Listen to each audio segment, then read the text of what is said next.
I'll try to make sure I'm paying attention to folks coming in a few minutes after the hour to in the weight room. So just I will try to keep up with that as much as I can. So welcome everybody. I am Kim Releford. I am one of the mental health therapists here at Health and Wellness, and it's really a pleasure to be with you all today. This is actually the third part of a three-part series on supporting mental well-being in the workplace. And so today what we're talking about is how to support employee mental health. So we're going to talk about that from a little bit of a few different perspectives. Before I start, again, I want to ask people to put their full name in the chat box for me, just so that I can keep up with who was here for our records as well. So this session is going to focus on practical tips for responding to employee mental health, an employee who's struggling with mental health, but also that, how do we have those tough conversations? How do we have those conversations with compassion regarding mental health issues and just work behaviors in general? So if you have questions, please feel free to put those in the chat box. I will do my best to make sure that I get to those either at the end of the session, or else I will respond to them by email to you later if I can't get to them at the end of the session or we run out of time. But you can also just share your thoughts as we go along too, because we all learn from each other, and I want that to be an open forum for you all to share with each other as well. So today we're going to talk about a few reasons why employees struggle at work. We're going to talk about some foundational skills, things that we use with everyone, to make sure that we can make it an open, encouraging environment that encourages wellness and allows us to have a forum, a place where we feel comfortable having these conversations. And then we're going to round out with some communication tools, specifically that you might be able to use when talking to employees about work concerns, work behaviors. So here are some of the reasons that employees struggle. And I know none of these are going to be a surprise to any of you who've been a supervisor for any length of time.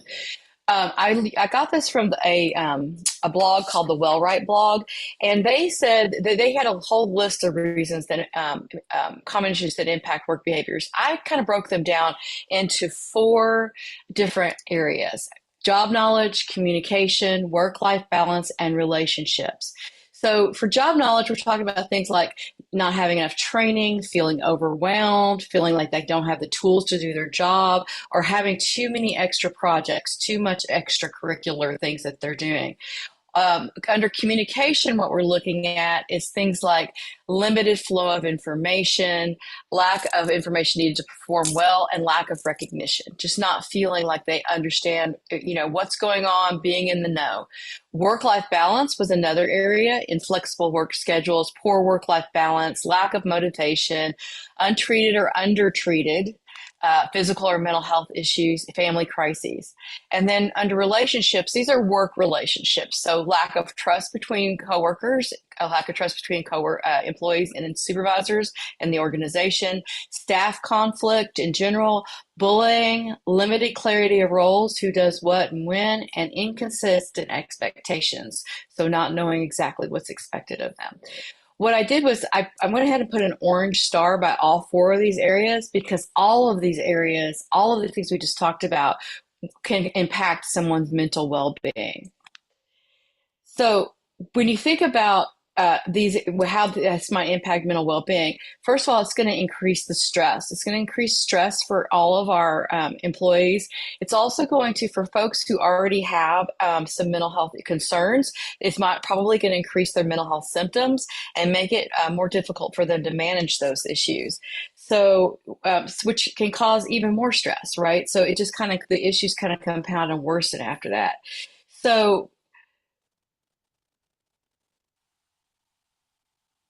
So what I wanted to think about when I thought about this presentation was, we're talking about mental health issues, but honestly, this can happen to anybody. So any employee that you're working with who might be struggling with work behaviors, whether it's a specific behavior under like job knowledge, communication, work-life balance, relationships, because of those stressors, their mental health might be struggling. So we want to improve mental well-being for all employees, and we want to think about how we can approach all of these issues with any employee, regardless of whether they have a mental health issue or not, because that's universal design. When we are providing the same kind of connection and support and approach to all of our employees, then everybody will benefit from those. So I want to start out with thinking about some foundation. And these skills, again, are ideals that can talk about for using in any conversation with an employee, with your own supervisor, with coworkers. So we're going to talk about how we can use these to improve our communication overall, but also improve our ability to supervise. So we're looking at things like using compassion at work, making sure communication is open, encouraging wellness, making sure that we are welcome to feedback and our employees know that they can come and talk to us about things they're concerned about. We're also going to talk about investing in ourselves and investing in yourself as a supervisor. And then I'm going to touch on performance reviews, which will take us into some of our communication skills.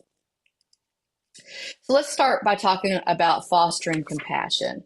So compassion at work is compassion at work or compassion anywhere is that ability to show concern for others and trying to make them feel comfortable and secure.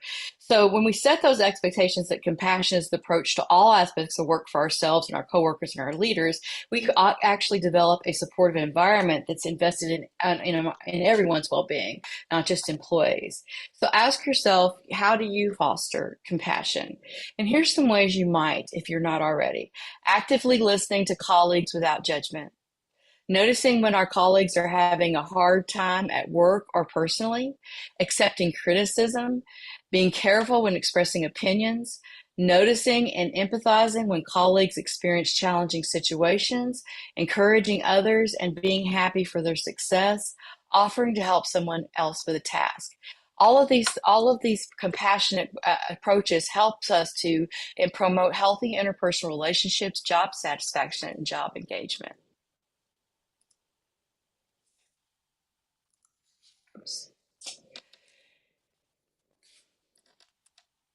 Okay, the next one we're talking about is open communication and making a safe environment. What's your open door policy as a leader or a supervisor? Do your employees know when you're available or how to request a time to meet with you? Do they know how that communication back and forth works? Do you routinely meet with your employees for check-ins? Do they know when you're going to be checking in with them so that maybe if they do have a concern, they'll say, I know I'm going to see my supervisor at this time. Let me make a list of things I want to talk about. Office hours and these routine check-ins are an opportunity to ask if there's anything that is causing your employees stress or leading to feelings of burnout. Simple questions asked often help our employees see their managers as someone who supports them. And some of those questions you might make practice to asking is, how do you feel about your workload? Do you need help completing your tasks? Do you have any family obligations this week that we might need to work around? Do you need anything from management to support you? Just what's coming up on your schedule, what's going on, what kinds of things that you have on your plate, how are ways that we might be able to help you manage that. The next area that we can think of as a foundational place is to encourage wellness. And this is basically making sure that we have a culture of wellness in our organization and on our teams. So with UK, we have many wellness options, and these are just a few of them. And we've touched base about these in a few previous trainings, and I'm also going to have those at the end for you as well. But these are the kind of resources that you want to be familiar with as a supervisor, so that you can encourage all employees to participate in them. But definitely, when you feel like you have an employee that could benefit from one specifically, that you let them know about it. Other ways we can encourage wellness are things like flexible and hybrid work arrangement, our paid time off for a mental health day, where we're allowed to use our sick days for mental health days a couple times a year. Wellness initiatives and contests. Health and wellness often holds step contests. That would be a great team building exercise for you all to do together. And then employee recognition is also a part of encouraging wellness. That goes back to that communication of letting people know that we are aware that, what are their key milestones? UK is really good about doing the 5-year, 10-year, 15 years, but as teams, are we acknowledging when somebody's here you've been here for a year or 2 years? Is there a time in your busy team meetings that maybe you could just address those? Or when somebody's finished a huge project or done an astounding job, letting them know that and making it a public thing that you do within your team meetings. The next thing I want to talk about is welcoming feedback. So do you routinely ask what your employees need and what's working, what's not working? So the ways that you can ask for feedback are things like your individual check-ins, making it a standing agenda item. I always like kudos, compliments, and concerns because we're going to say this is what's going well. This is somebody I want to thank. And these are some concerns we might have. Making that an open item on the team meeting so people know that they can have the opportunity to share that. And then, maybe sending an email out and just asking, or even an actual survey. The important part of all these is if you're going to ask for feedback, make sure that you close that loop. Don't just ask and not act. Take all of that feedback into consideration. Be transparent about what's possible and what's not. Sometimes people will ask for things that we know that are not possible at this time, but we want to make sure that we let them know what is possible and what's not possible, and not just take that feedback and not act on it. Let's talk about investing in yourself. So, we as leaders and supervisors, we need to model well-being. If we're not doing the things that we would like our employees to do, they don't know that that's the culture. So, are you taking your vacations? Are you making sure that, you have a work ritual coming in and out? Do they know when you're available and when you're not? Do they know how to, what are you doing to take care of yourself as well? Maybe reach out to other leaders. As supervisor, I know when I was a supervisor at UK for like 21 years, and one of the things that really helped me was that I knew that in our project that there were other supervisors that I could connect with peers to talk about things that I'm concerned about, how to address things. Maybe consider a mentor as well. How can you develop your skills and to talk to somebody who can help you think through specific issues that you're trying to work through as a supervisor. I also wanted to share with you that we have lots of training opportunities here at UK, and hopefully you can see this page. Yeah, you can see it. So this is the UK training and development. This is their professional development page. There are so many courses on here. So if you're not familiar with this is a way to invest in yourself. There's things such as, effective business writing and meeting focus, but there's also things, how do you implement a hybrid work culture, managing performance in a hybrid workplace, lots of really good trainings on communication across cultures with success, presentation principles, creative problem solving, interpersonal skills, leadership. There are so many options here for you to kind of invest in yourself and have these opportunities to get more training.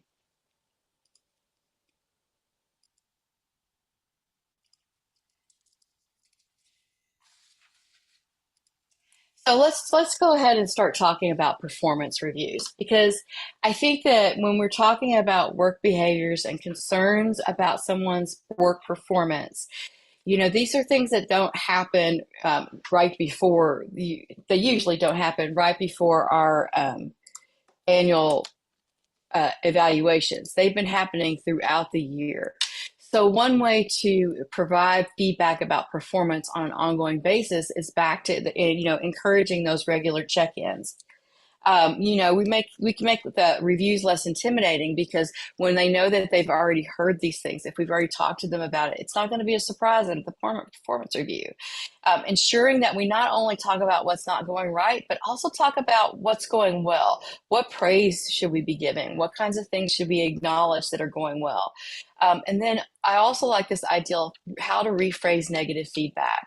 So first of all, avoid the you. You is a fighting word. When you start a sentence with you, a lot of people will immediately get on the defensive. You're late again. You missed the deadline. You need to stop talking to coworkers and answer the phone.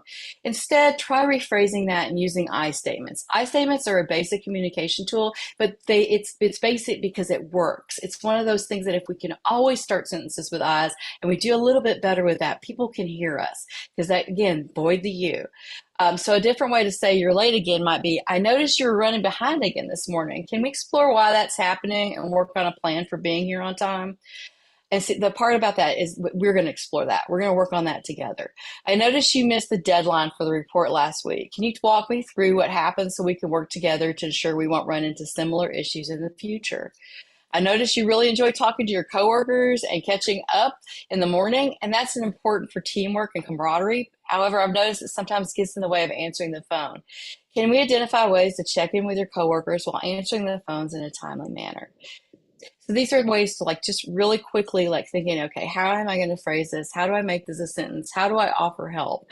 These are ways that we can actually address these things with negative feedback without it becoming very defensive immediately. And finally, making sure that you document. Consider an email summary of what was discussed, action items, expectations, and a plan for following up. And we're going to talk more about that as we move along through here. But documentation, documentation, documentation. So when we're talking about specifically with mental health or physical health issues, we all often run into as supervisors issues that might fall under Family Medical Leave or the Americans with Disability Act with qualifying events. So when we're talking to an employee about some concerns we might have with them, if they mention a qualifying event, which might be they are concerned about their mental health or they're having a physical health issue or any of those types of things, and you can go to the website and look at some of the qualifying events to get those in mind. It's just your role as a supervisor to let them know that that might be a qualifying event, and then send that memo notification. And it's really well written on the website. You just have to follow directions of that. But send the memo and make sure you get a signed copy of that memo, and stress that the FMLA paperwork is to be submitted to the FMLA office only, because they don't have to tell you their diagnosis. They don't have to just give you specifics about what's going on with them. You just need to inform them of the process and make sure that you let them know what's going to happen before sending the memo, so they're not surprised by it. So that FML can be a really powerful tool to use when somebody's mental health is struggling, because having depression or anxiety that is impacting our ability to do our work can be a qualifying event. And so making sure that our employees know that that might be an option. Sometimes we need to step back, take care of ourselves, maybe get medication adjusted, take some time off to do all of those things before we step back into work. So using this as a tool that's very supportive of our employees and allows them that space they need when their mental health is struggling is a really nice thing to remember. The other thing is about requesting work accommodations. Oftentimes employees will talk about how their depression or their anxiety gets in the way of doing their job. Maybe they have ADHD or social anxiety, and they're talking about why that's impacting their ability to do their work. This is a good time to let them know that they can request a work accommodation. These work accommodations need to be approved by your ADA coordinator, not by you. You need to help them by they can complete that request for reasonable accommodations. It's your role to provide that link to the form and document the request. And that the link, and make sure that you document that the link of the form was provided. But make sure you inform the employees, hey, you talked about having a problem with this. This might be something that's a qualifying event for requesting a work accommodation. I want you to know about that. I'm going to be emailing you an email that says that, that here's the link and what the steps are. So I just wanted to let you know that was going to be coming as one of our follow-up things that we're going to have out of this conversation today. It's really important, though, to document that that's offered.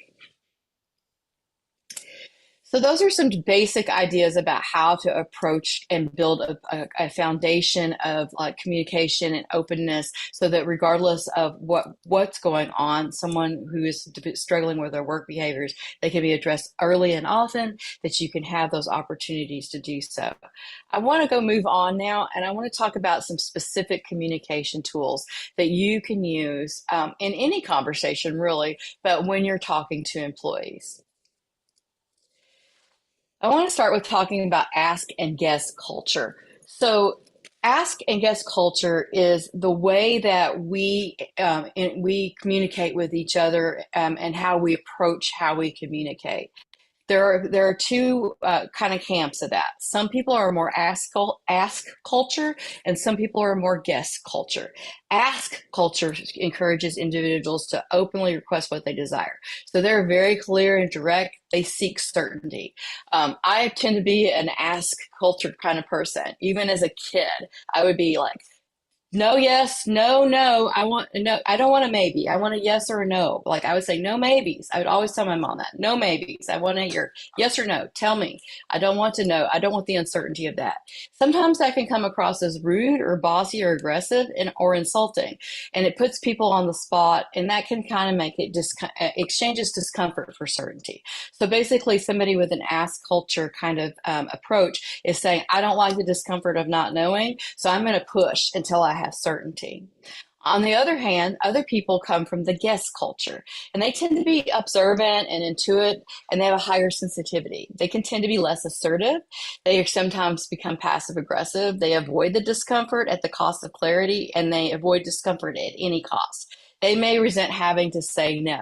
There are supervisors who are guest culture supervisors, and that makes it really difficult to say no.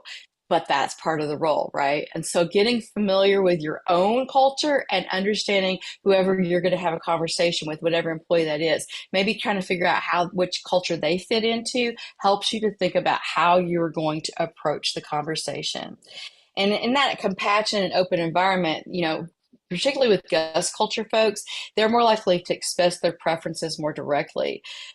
So while people from the ask culture might be more likely to be patient when we think about being, if we're more ask culture supervisors, I'm going to be more patient when others have trouble providing direct responses. I'm going to work on building relationships and trust so that people can transition from the guest culture to an ask culture, so we can all talk openly about what's going on. So ask yourself, do you belong to the ask culture or the guest culture? And how does that shape your communication style? This helps you to think about your approach as you move forward with thinking about how you're going to communicate with others.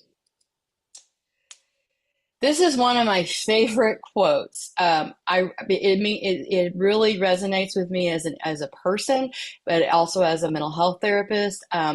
This is a quote by Viktor Frankl. Between stimulus and response, there is a space. And in that space is our power to choose our response. And in our response lies our growth and our freedom.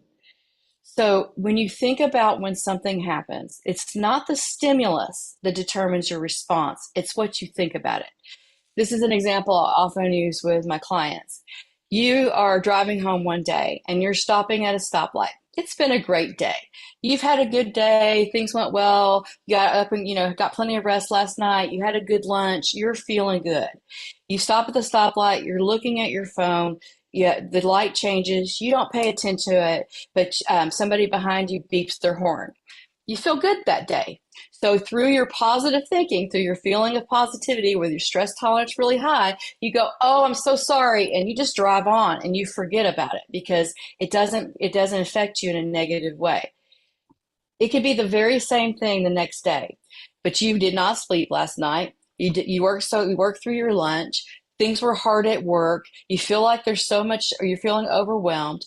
You're sitting at the same stoplight.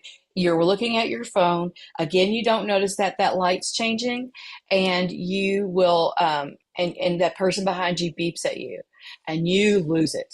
You road rage all the way home. You are so frustrated. How dare they think their time's more important to mine? They couldn't wait 2 seconds for me to notice that light. And it's not what happened. It wasn't the light changing and the guy behind you honking their horn that was the problem. It was your response. And how we find a way to choose that response is by giving ourselves that pause. In our response lies our growth and our freedom, in that pause. So one option for thinking about how we're going to communicate with others is practicing the pause. I like to call it the power pause. That works for my brain. You can call it whatever you like in your brain. But the ideal is that when something happens, whatever action happens, before we react, before we determine how we're going to react, we pause. So, I tend to like to hyper focus and pay when I'm doing something. And so occasionally, like, I work from home a couple of days a week, and my husband works from home 5 days a week. And so there's a couple of days that we overlap. And if I have my door open, but I'm really focused on what I'm doing, sometimes he'll just pop in and I will be like, why are you interrupting me? That's my first response sometimes because I've been so focused. But when I do that thing, when I call the power pause, which I literally will say in my brain, power pause. I will think, okay, he's just checking in with me. I'm going to take a deep breath. I'm going to stop and I'm going to refocus on him because he's important to me. And it's more important to be kind than to be right because he did interrupt me. But I'm going to take a moment. I'm going to take a deep breath. I'm going to think about why I'm feeling the way I am, why I'm reacting with frustration. And then I'm going to respond in a more positive and reasonable and meaningful way so that I don't feel like I'm attacking my husband who is just stopping by on his way downstairs to get a drink out of the refrigerator.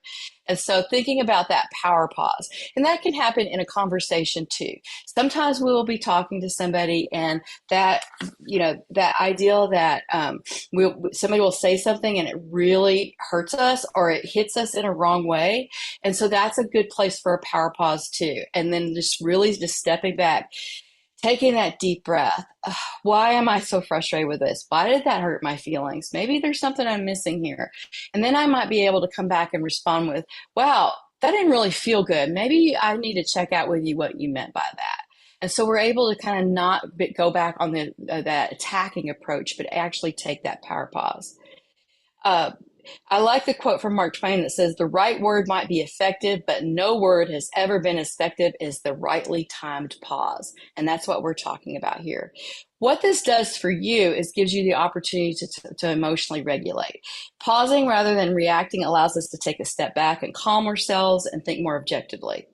What the person that you're talking to experiences is that you're listening and thinking about what they are saying before reacting. So when I take that pause, I don't have to go power pause out loud. I might be doing that in my head, but I might just be like, I might say something like, let me think about that for a second. Or I might just sit there quietly while I'm thinking about what they said and then respond. Because what they're feeling is listened to because I'm not immediately reacting to what they're saying. So that's practicing the pause. Active and reflective listening is one of those practices that can be used for any communication. This is a really good practice to learn. How do you actively listen? How do you reflect when you're listening? It's important because it helps us understand other people's points of view. It helps calm emotional distress because we're asking questions instead of reacting to what they're saying. We're actually asking for more information. It helps us to develop a positive relationships when we're meeting new people because we can use active and reflective listening. Like I am an introvert. So, I like having a buffer with me when I'm in new situations because I could sit there and just listen to what people are saying and then respond instead of feeling like I'm on the chopping block, like I have to come up with all the things to say. I can use active listening to actually meet new people. I can ask them about themselves and then have a conversation around that. It allows you to focus on emotional support instead of offering opinions and solutions. Some of the ways that we practice this are things like asking open-ended questions. Open-ended questions are instead of saying yes or no. Like, did you get that report done? Why didn't you get that report done? Tell me more about that. Instead of being more attacking, yes or no questions are like things like, were you at work on time this morning? Yes or no? Right? There's no answer to that besides yes or no. Instead, say, hey, I noticed that you might have been a few minutes late this morning. Can you tell me a little bit about what's going on? Is there anything I can help with? That's a whole different way to approach it. You're still addressing the issue, but you're asking a question that allows them to actually provide information and to give them the opportunity to talk. Request clarification, being attentive, summarizing, paraphrasing. This is another way we're really able to show people that we're listening. Summarizing happens usually at towards the end of a conversation or at a stopping point and a discussion point. So what I'm hearing you say is that that you're feeling really overwhelmed at work right now, and that's making you feel frustrated and irritated when people come and are interrupting your work. Tell me more about that. Or I might paraphrase, which is like saying things like, what I'm hearing you say is that right? Did I get that right? And reflecting back with their own words as well. Reflecting feelings, being attuned to feelings, and ask probing questions. Ask more questions than you speak. That's going to get you a whole lot farther than if you're just talking, you're the one that's doing the talking. So thinking about all of these processes, let's talk about how this might work in facilitating a tough conversation. The first thing I'm going to say is don't procrastinate.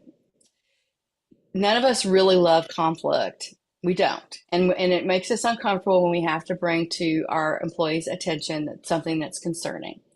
But that's the thing. When we don't avoid the conversation, we can talk about a concern before it becomes a problem.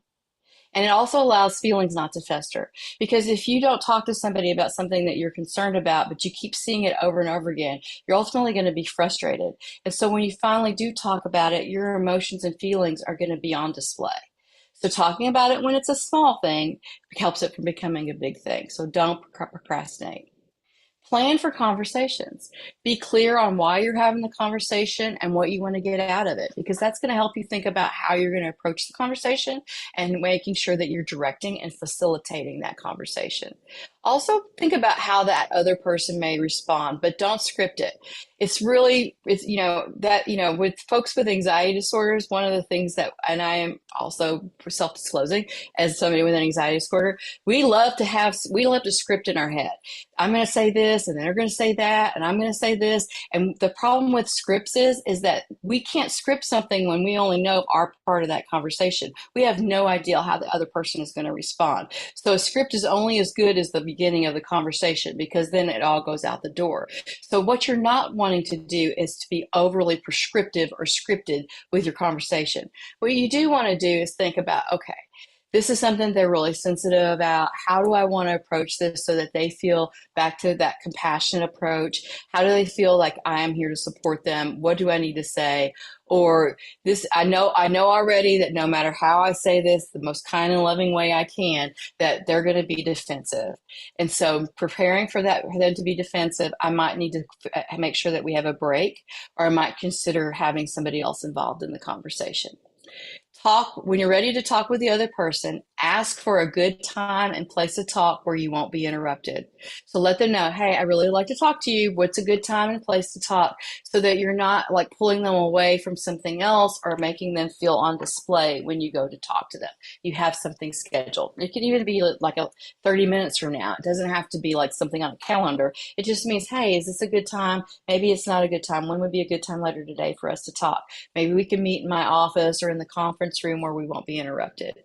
Choose a comfortable environment, and also think about, again, who else should be involved in the conversation.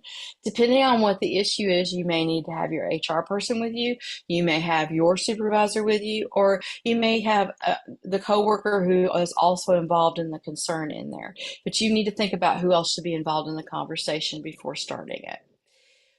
Before you start in the conversation, remember to focus on behaviors and not personalities. This is back to not using you in conversations. Give specific instances. So don't say you always are late or you're never on time. Say things like, last 2 weeks, I've noticed that you've been late at least a couple of days each of those weeks, and I'm concerned that this is becoming a pattern. Be confident, but be empathetic. So, that goes back to I know that every conversation I ever had where I was uncomfortable because I knew that I was confronting a behavior, sometimes I would get a little bit nervous, and sometimes when I get nervous, my voice shakes. And my employees always told me that my neck got bright red. That's how they knew we were going to have a conversation, because of I was flushed, I was prepared, right? Deep breath, be confident. So even if my voice shaked, I always said, I know that this is an important conversation. I'm here to listen more than I am here to talk. I'm going to make sure that, but I know that this is important that we have that. I'm confident that this is a conversation that needs to occur. Now we're ready to talk. Listen carefully. That goes to that whole idea of active and reflective listening, summarizing and paraphrasing. Pay attention to what they are saying, not what you're going to say in the response. This is another good place to use that power pause. So when the other person's talking, and we are very much, it's kind of like we jump to the response, right? And so what we want to do is like really, really listen to what they say, then take that pause to decide how you're going to respond after you've heard everything, not be scripting that in your head. Avoid interrupting, letting them talk more than you talk, asking questions to clarify your understanding, Modify until you both agree, and it's okay to take a break. This is, this is really important to think about. Like sometimes, we need a timeout. Like it's getting a little heated, or we're both feeling emotional, or we're upset. And it's okay to say, that was a lot that we've talked about. I need to probably take a minute. I'm gonna go get some water and run to the restroom and just, take a walk around. I want you to do what you need to do to take care of yourself. Let's come back together in 15 minutes and we'll keep talking. Because sometimes just breaking the tension can help us come back together and have that conversation a little bit easier. Develop a plan of action that comes out of after you've listened and after you understand what are we going to do about this. That's where things like the SMART thing, the SMART is used. So SMART, it means specific, measurable, achievable, realistic, and time bound. SMART goals. So when you're thinking about what your plan is, be sure you're specific. Make sure that it's something that's measurable. We can see that it's changing. Make sure it's achievable. I don't know anybody who's occasionally not running late. It just happens. So what's achievable? Is it achievable not to be late, only be late 1 or 2 times a month, and that you will always call if you're running late? Is that even realistic? Is it realistic to have that as your goal? And is it time bound?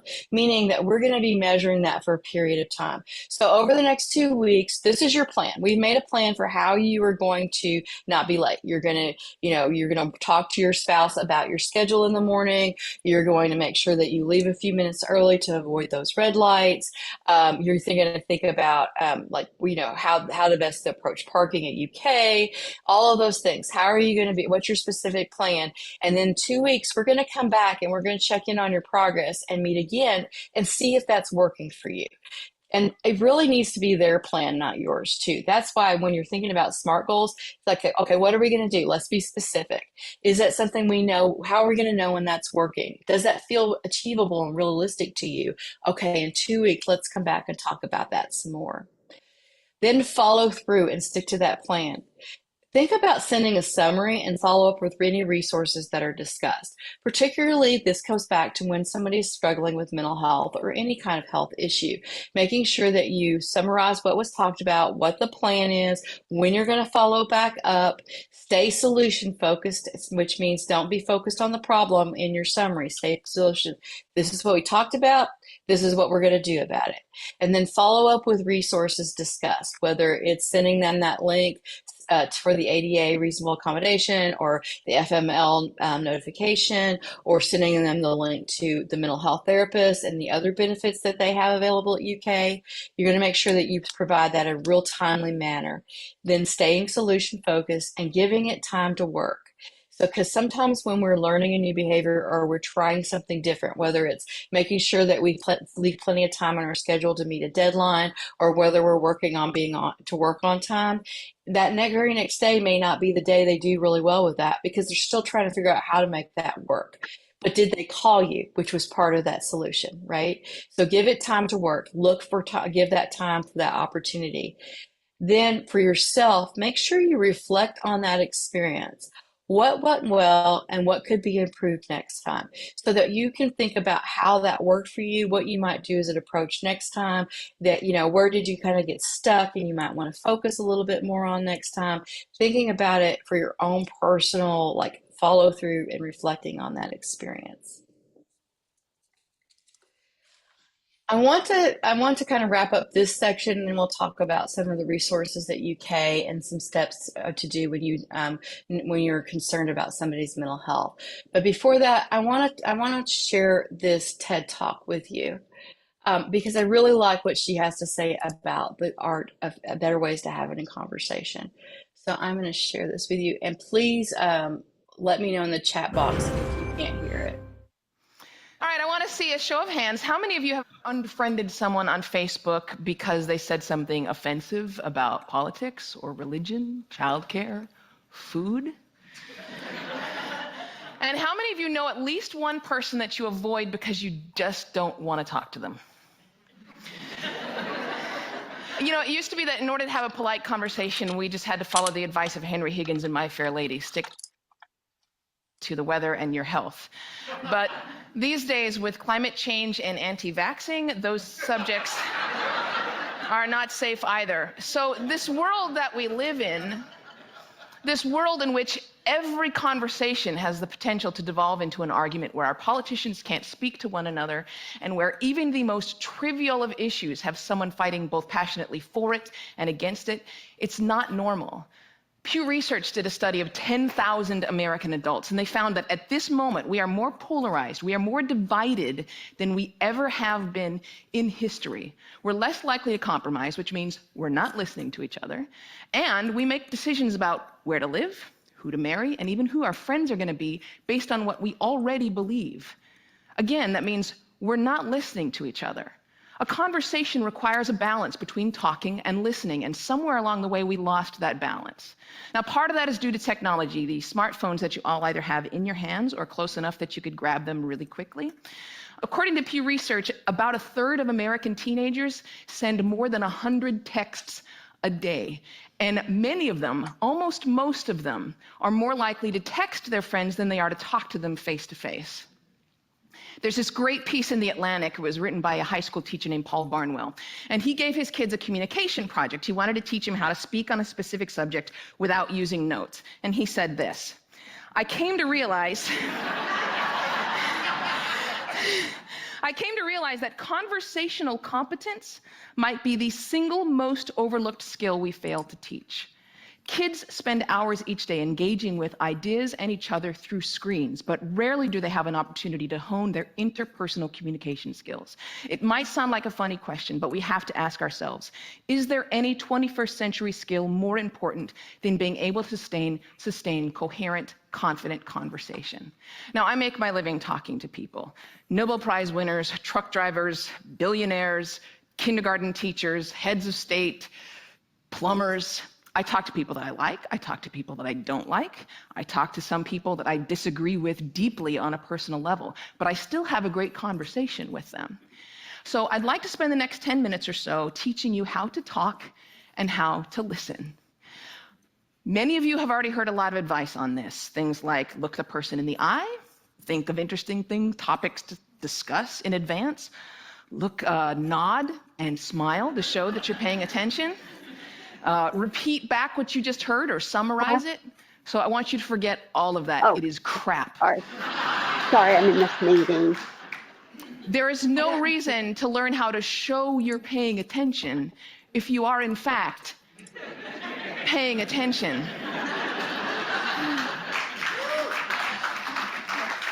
Now, I actually use the exact same skills as a professional interviewer that I do in regular life. So I'm going to teach you how to interview people, and that's actually going to help you learn how to be better conversationalists. Learn to have a conversation without wasting your time, without getting bored, and please God, without offending anybody. We've all had really great conversations. We've had them before. We know what it's like. The kind of conversation where you walk away feeling engaged and inspired, or where you feel like you've made a real connection or you've been perfectly understood. There is no reason why most of your interactions can't be like that. So I have 10 basic rules. I'm going to walk you through all of them, but honestly, if you just choose one of them and master it, you're already going to enjoy better conversations. Number 1, don't multitask. And I don't mean just set down your cell phone or your tablet or your car keys or whatever's in your hand. I mean, be present. Be in that moment. Don't be thinking about your argument you have with your boss. Don't be thinking about what you're going to have for dinner. If you want to get out of the conversation, get out of the conversation. But don't be half in it and half out of it. Number 2, don't pontificate. If you want to just state your opinion without any opportunity for response or argument or pushback or growth, write a blog. Now, there's a really good reason why I don't allow pundits on my show, because they're really boring. If they're a conservative, they're going to hate Obama and food stamps and abortion. If they're a liberal, they're going to hate big banks and oil corporations and Dick Cheney. Totally predictable. And you don't want to be like that. You need to enter every conversation assuming that you have something to learn. The famed therapist Eb Scott Peck said that true listening requires a setting aside of oneself. And sometimes that means setting aside your personal opinion. He said that sensing this acceptance, The speaker will become less and less vulnerable and more likely to open up the inner recesses of his or her mind to the listener. Again, assume that you have something to learn. Bill Nye, everyone you will ever meet knows something that you don't. I put it this way: everybody is an expert in something. Number 3, use open-ended questions. In this case, take a cue from journalists. Start your questions with who, what, where, when, why, or how. If you put in a complicated question, you're going to get a simple answer out. If I ask you, were you terrified? You're going to respond to the most powerful word in that sentence, which is terrified, and the answer is, yes, I was, or no, I wasn't. Were you angry? Yes, I was very angry. Let them describe it. They're the ones that know. Try asking them things like, what was that like? How did that feel? Because then they might have to stop for a moment and think about it, and you're going to get a much more interesting response. Number 4, go with the flow. That means thoughts will come into your mind, and you need to let them go out of your mind. We've heard interviews often in which a guest is talking for several minutes, and then the host comes back in and asks a question which seems like it comes out of nowhere, or it's already been answered. That means the host probably stopped listening 2 minutes ago because he thought of this really clever question, and he was just bound and determined to say that. And we do the exact same thing. We're sitting there having a conversation with someone, and then we remember that time that we met Hugh Jackman in a coffee shop, and we stop listening. Stories and ideas are going to come to you. You need to let them come and let them go. Number 5, if you don't know, say that you don't know. Now, people on the radio, especially on NPR, are much more aware that they're going on the record. And so they're more careful about what they claim to be an expert in and what they claim to know for sure. Do that. Err on the side of caution. Talk should not be cheap. Number 6, don't equate your experience with theirs. If they're talking about having lost a family member, don't start talking about the time that you lost a family member. If they're talking about the trouble that they're having at work, don't tell them about how much you hate your job. It's not the same. It is never the same. All experiences are individual. And more importantly, it is not about you. You don't need to take that moment to prove how amazing you are or how much you've suffered. Somebody asked Stephen Hawking once what his IQ was, and he says, I have no idea. People who brag about their IQs are losers. Conversations are not a promotional opportunity. Number 7, try not to repeat yourself. It's condescending and it's really boring. And we tend to do it a lot, especially in work conversations or in conversations with our kids. We have a point to make, so we just keep rephrasing it over and over. Don't do that. Number 8, stay out of the weeds. Frankly, people don't care about the years, the names, the dates, all those details that you're struggling to come up with in your mind. They don't care. What they care about is you. They care about what you're like, what you have in common. So forget the details. Leave them out. Number 9, this is not the last one, but it is the most important one. Listen. I cannot tell you how many really important people have said that listening is perhaps the number one most important skill that you could develop. Buddha said, and I'm paraphrasing, if your mouth is open, you're not learning. And Calvin Coolidge said, no man ever listened his way out of a job. Why do we not listen to each other? Number 1, we'd rather talk. When I'm talking, I'm in control. I don't have to hear anything I'm not interested in. I'm the center of attention. I can bolster my own identity. But there's another reason. We get distracted. The average person talks at about 225 words per minute, but we can listen at up to 500 words per minute. So our minds are filling in those other 275 words. And look, I know it takes effort and energy to actually pay attention to someone. But if you can't do that, you're not in a conversation. You're just two people shouting out barely related sentences in the same place.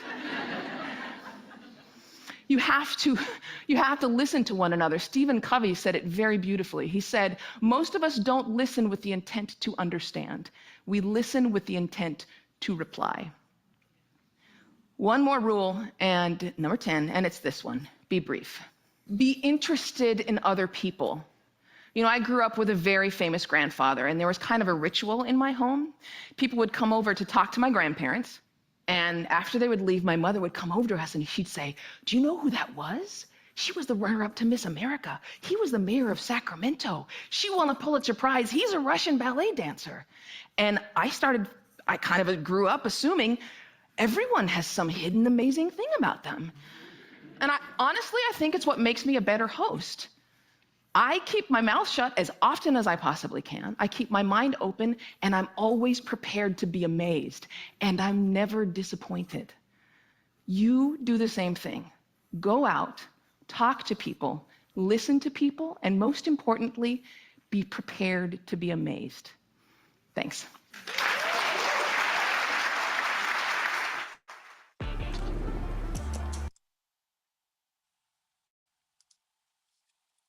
I hope you all enjoyed that as much as I do. It's one of my favorite videos. I feel like I hear it a little bit differently every time I listen to it, and I learn something even deeper every time I listen to it.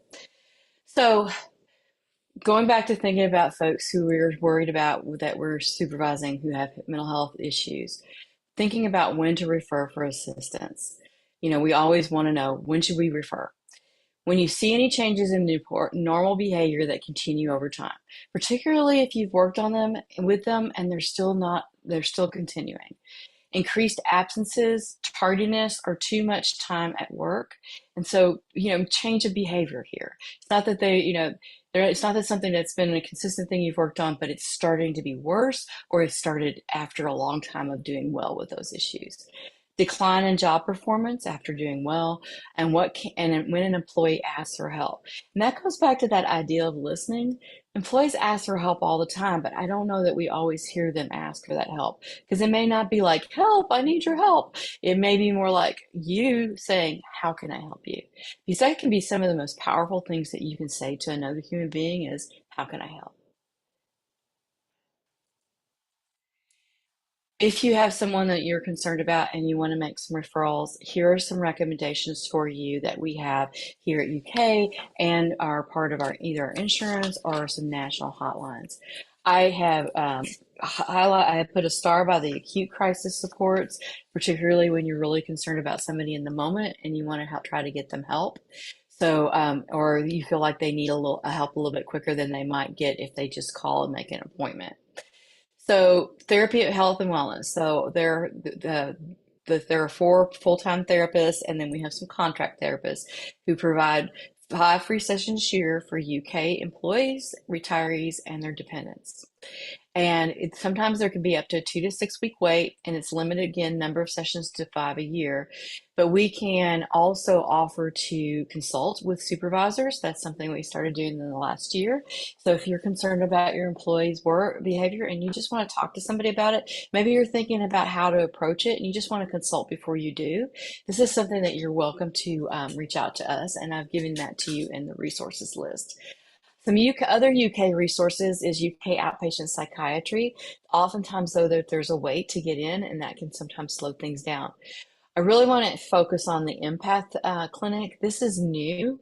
It is probably only been up and running about 5 or 6 weeks now, and it is part of UK healthcare, and it's located out at Eastern State Hospital grounds. The program is an emergency psychiatric assessment, treatment, and healing is what empath stands for. It's a very easy to access, quick way to get folks in to see somebody. They can walk in actually, or you can call and make an appointment. But they are somebody that if you're worried about somebody needing help, maybe they're struggling because their medication and they want to get in and get that taken care of more quickly. The empath clinic is an option. It's also a way to avoid the emergency rooms, where you might sit for a while before you're seen because of triaging. So at the empath clinic, you're there because you have a psychiatric emergency, and we just met with them recently, and I'm just can't be more excited about their program. So if you don't remember any other resource, remember empath today. At UK, we also have the IRAF clinic, individual, family, couples therapy. They have a sliding fee scale. UK employees can go and meet with them for $25 a session. There is a wide variance of wait times, and the services are provided by therapy interns who are highly supervised. Some of our clinics also have built-in and established integrated mental health.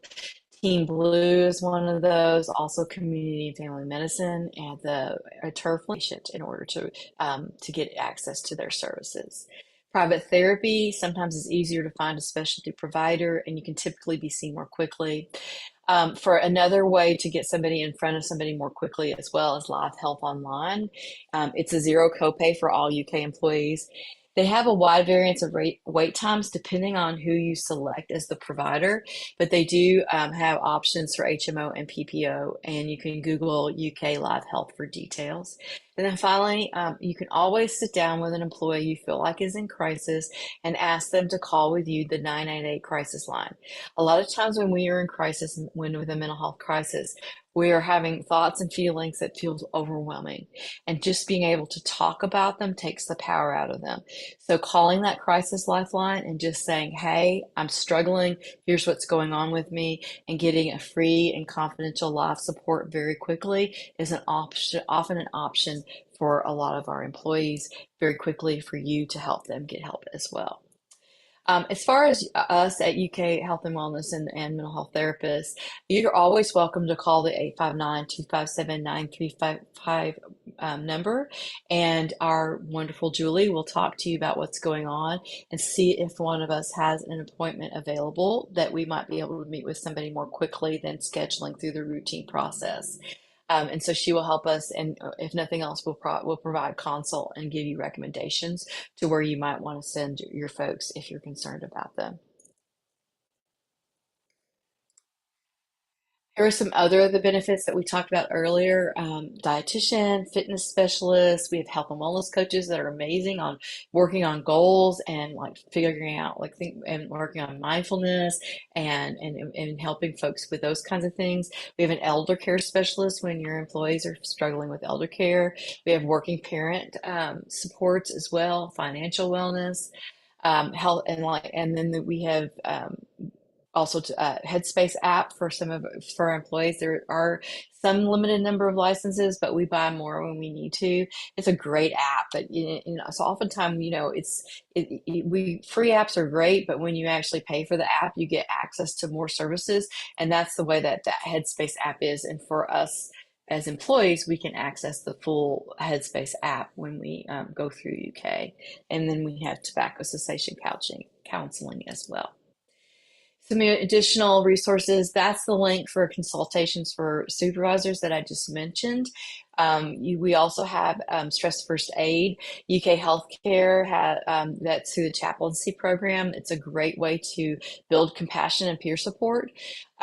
We provide QPR suicide prevention trainings. That's that 3 simple steps anyone can help to save a life, and it's question, persuade, and refer. These are offered in person and virtually. September is Suicide Awareness Month and Suicide Prevention Awareness Month, and there are actually 2 QPRs that are going to be offered by Ann Bissoni and myself this month. One of them is actually next Tuesday, and then there will be one later in the month as well. But you can actually ask for these to be in person for your team or for your unit as well. There's the link to that family medical lead information I spoke about. Employee relations, as supervisors, you can consult with them and they'll give you guidance about how to approach things. I can say that as a supervisor, I always got great information from the employee relations people.